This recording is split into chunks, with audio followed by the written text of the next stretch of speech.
พระธรรมประจำวันของพระเจ้า ภารกิจและพระธรรมของพระเจ้า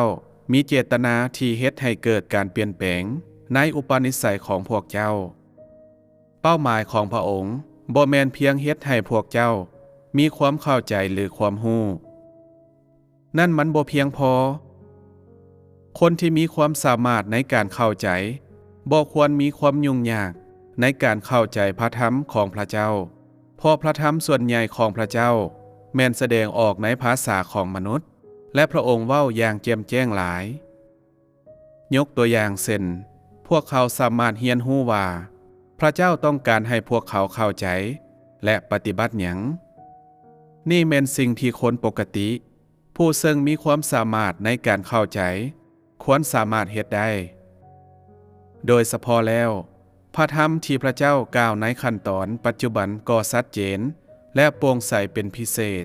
และพระเจ้ากำลังชี้ให้เห็นหลายๆสิ่งที่ผู้คนบ่ได้พิจารณาพร้อมทั้งทุกลักษณะของสภาวะของมนุษย์พระธรรมของพระองค์ปกคลุมหมดทุกอย่างและแจ่มแจ้งคือกับแสงสว่างของเดือนเพ็ญแล้วในตอนนี้ผู้คนก็เข้าใจปัญหาหลายอย่างแต่ยังมีสิ่งที่ขาดไปนั่นก็คือการที่ผู้คนนำพระธรรมของพระองค์เข้าสู่ในการปฏิบัติผู้คนต้องประสบกับความจริงทุกด้านอย่างละเอียดและค้นหาและแสวงหาในรายละเอียดหลายขึ้นแทนที่จะรอท่ารับเอาแม่นหยังก็ตามที่ถูกจัดเตรียมไว้ให้กับพวกเขาแล้วถ้าบ่ดังนั้น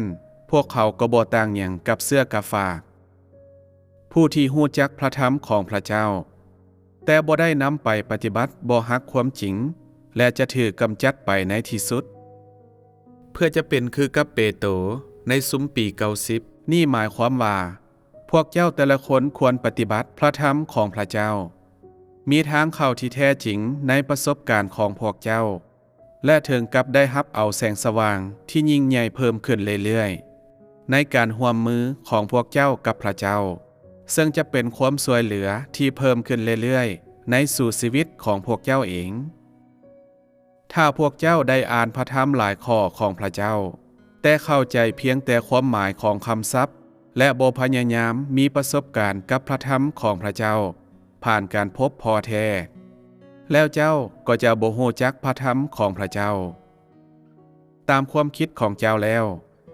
พระธรรมของพระเจ้าบ่แม่นชีวิตแต่เป็นเพียงคำศัพท์ที่บ่มีชีวิตแล้วถ้าเจ้าเพียงแต่ดำรงชีวิตโดยปฏิบัติตามคำศัพท์ที่บ่มีชีวิตเท่านั้นแล้วเจ้าก็บ่สามารถเข้าใจถึงแก่นแท้ของพระธรรมของพระเจ้าได้และเจ้าจะบ่เข้าใจเจตนาของพระองค์เลยมีแต่เมื่อเจ้ามีประสบการณ์กับพระธรรมของพระเจ้าในประสบการณ์ที่แท้จริงของเจ้าเท่านั้นความหมายฝ่ายวิญญาณของพระธรรมของพระเจ้าจึงจะเปิดเผยตัวมันเองให้แก่เจ้าและในประสบการณ์เท่านั้นเจ้าจึงสามารถเข้าใจความหมายฝ่ายวิญญาณเกี่ยวกับความจริงหลายอย่างและไขความลึกลับแห่งพระธรรมของพระเจ้าได้ถ้าเจ้าบ่นำพระธรรมเข้าสู่การปฏิบัติแล้วบ่ว่าพระธรรมของพระองค์จะชัดเจนส่ำใดก็ตามสิ่งเดียวที่เจ้าเข้าใจก็เป็นเพียงคำศัพท์และคำสั่งสอนที่ว่างเปล่าเท่านั้นซึ่งได้กลายเป็นกฎระเบียบทางศาสนาให้กับเจ้าสิ่งนี้บ่แม่นสิ่งที่พวกฟาริสายเฮ็ดบ่ถ้าพวกเจ้าปฏิบัติและประสบกับพระธรรมของพระเจ้าพระธรรมนั้นก็จะเป็นจริงกับพวกเจ้าถ้าพวกเจ้าบ่แสวงหาเพื่อปฏิบัติพระธรรมนั้นแล้วพระธรรมของพระเจ้าสำหรับพวกเจ้าแล้วก็บ่ต่างหยังกับเรื่องเล่าลือในสวรรค์ชั้น3ในความเป็นจริงแล้วขบวนการของการเชื่อในพระเจ้าแม่นขบวนการที่พวกเจ้าประสบกับพระธรรมของพระองค์พร้อมทั้งถือพระเจ้ารับเอาหรือเพื่อเว้าให้ชัดเจนขึ้นกว่านี้ก็คือการเชื่อในพระเจ้าแม่นการมีความรู้และความเข้าใจในพระธรรมของพระองค์และการประสบกับและดำรงชีวิตตามพระธรรมของพระองค์นั่นแม่นความเป็นจริงที่อยู่เบื้องหลังความเชื่อของพวกเจ้าในพระเจ้าถ้าพวกเจ้าเชื่อในพระเจ้าและเพียงแต่หวังมีชีวิตตลอดไปเป็นนิจ โดยบ่แสวงหาเพื่อปฏิบัติพระธรรมของพระเจ้าและเข้าสู่ความจริงความเป็นจริงแล้วพวกเจ้าก็โง่จ้านี่เป็นคือกับการไปงานเลี้ยงฉลองและเบิงอาหารและเฮียนฮู้สิ่งของแซ่บๆด้วยใจเท่านั้นโดยบ่ได้ซิมมันเลย